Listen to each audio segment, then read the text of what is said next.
Think about the intranet as, the top level. There's also often a need to have targeted information within that top level as well. 2Lead is a remote-first company based out of Canada. What makes a world-class Microsoft 365 intranet and digital workplace?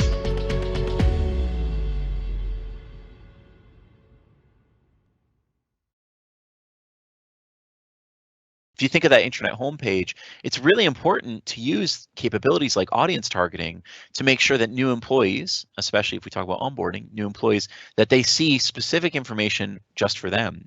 Another trick that we often have found in the last few months is those who are going to remain remote employees, we've created groups for them and we've created specialized information, news, events, other activities that are targeted for those employees as well, the sort of remote enabled or the remote empowered employees that we expect to continue to work remotely. And so you can really use the blend of techniques here where whether you're using out of the box or whether you're using third party, everyone has some support of audience targeting, and you can use that audience targeting to really make sure that there's clear information for an employee. If you don't know, inside of the out of the box news control, you can actually organize it. And so you can say, I want this news article to always show up first. And because you use audience targeting, you can have that news article show up first and be audience targeted. So you can have, the latest welcome message, the latest, welcome for a broad set of hires that you're having or something like that, or the latest leadership message for new employees that might be different than the broad leadership message for the existing employees. You can target that news to those people and show it. Now, it's not just news, but pages themselves can be targeted in that way. Think of like checklists for onboarding or other kinds of getting started guides.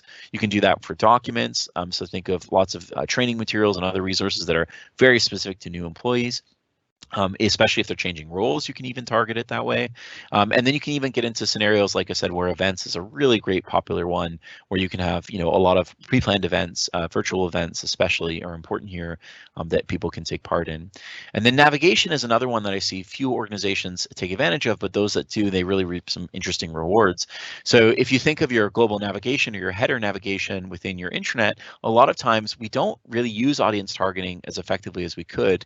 And I think new employees and onboarding is a really great place to really dig into that, where you can have some stuff there that you wouldn't want to clutter the nav for an employee who's been in the organization for some time, but you might actually simplify it and add some more navigation links for the new employee, just so that they kind of get used to using those things as they get started and work through it. So those are also great examples.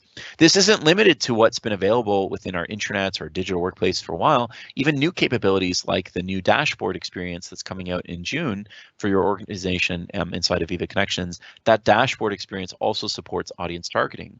And this is actually a really nice tool when you think about onboarding and we think about remote work, because what it's doing is it's allowing us to potentially integrate with other systems. It's a big value proposition that you should explore yourself. And it also allows us to allow that audience targeting. So I can say, here's, not just like ask the leadership team a question, but I can target something specific and saying, ask the onboarding team a question, connect with one of your peers in this onboarding community over here, right? You can give people really clear kind of calls to action in a dashboard experience that really makes it, simple and easy for users. And all we have to do for that is just configure those cards so that the audiences are configured with them. So this is, again, something that's accessible and it's not going away. This idea of audience targeting is a really important part of your success around onboarding management, and especially important for remote employees to give them a little bit more support, right? To differentiate some experiences. If you have an event that's in person and it's a truly remote employee, why would you even show them that event or that news? Like, it might actually make them feel disjointed. It might make them feel like they're missing out because you're doing an in-person event that doesn't have a virtual offshoot. So it's really important to think about these things from a broader communication perspective as well, because it might actually change how you approach some of the communication that you would standardly just be like, well, everyone, even in these satellite offices, they can just know about this event. Now you really want to be more targeted. Look, this is an event regionally to you. We know you're remote, but we think you're still interested in it. So you can get like much more granular. Another thing I just want to talk about for audience targeting, and this is a good example of a third-party opportunity, is that Microsoft's approach for audience targeting is very curated. You design, this is the metadata, the audience applies to this content, and then you essentially have these roll-ups and controls that look at that audience tag. In most organizations today, what you really want is you also want the user to be able to decide on what their audiences are. You want them to be able to kind of subscribe and unsubscribe, and that's a capability of personalization for audiences that unfortunately Microsoft still hasn't kind of closed the gap on. And that's a really good reason to double down on things like your LiveTiles investments or other capabilities, because they have that rich capability for that targeting or subscription model or things like that as well. So that's another good one to call out.